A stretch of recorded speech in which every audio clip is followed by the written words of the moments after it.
ഇതാണ് എൻ്റെ വീട്, ഇതെൻ്റെ ഉമ്മ. എൻ്റെ പേര് അജ്മലാണ്. എനിക്കൊരു വീട് വേണം.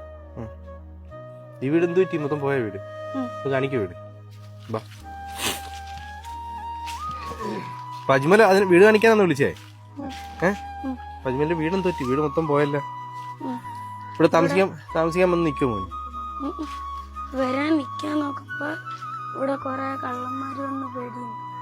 വരുമെന്നുള്ള പേടിയുണ്ട്. നമ്മുടെ നാട്ടിൽ ഇപ്പോഴും ഇങ്ങനെയും കുറെ മനുഷ്യരുണ്ട്. വിധവയായി സഹോദരിയും രോഗിയായി മകനും കൂടി താമസിക്കുന്ന വീടിന്റെ ദയനീയമായ അവസ്ഥയാണ് ഇപ്പോൾ കണ്ടത്. കൊല്ലം ജില്ലയിലെ കടയ്ക്കലിൽ സാമൂഹിക വിരുദ്ധരുടെ ശല്യം കാരണം ഇപ്പോൾ മനസമാധാനമില്ലാതെ കഴിയുകയാണ് ഈ പാവപ്പെട്ട കുടുംബം. സ്കൂളിൽ അജ്മൽ പഠിക്കുന്നത് കടയ്ക്കൽ. വീടൊക്കെ നമുക്ക് റെഡിയാക്കാം കേട്ടോ.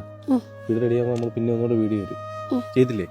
അപ്പൊ എല്ലായിടത്തും എന്താ പറയാനുള്ള, എല്ലായിടത്തും കാണുന്നവരെല്ലാം ഞങ്ങളെ സഹായിക്കണം അല്ലേ? അപ്പൊ ഈ വീട് തന്നെ പൊട്ടി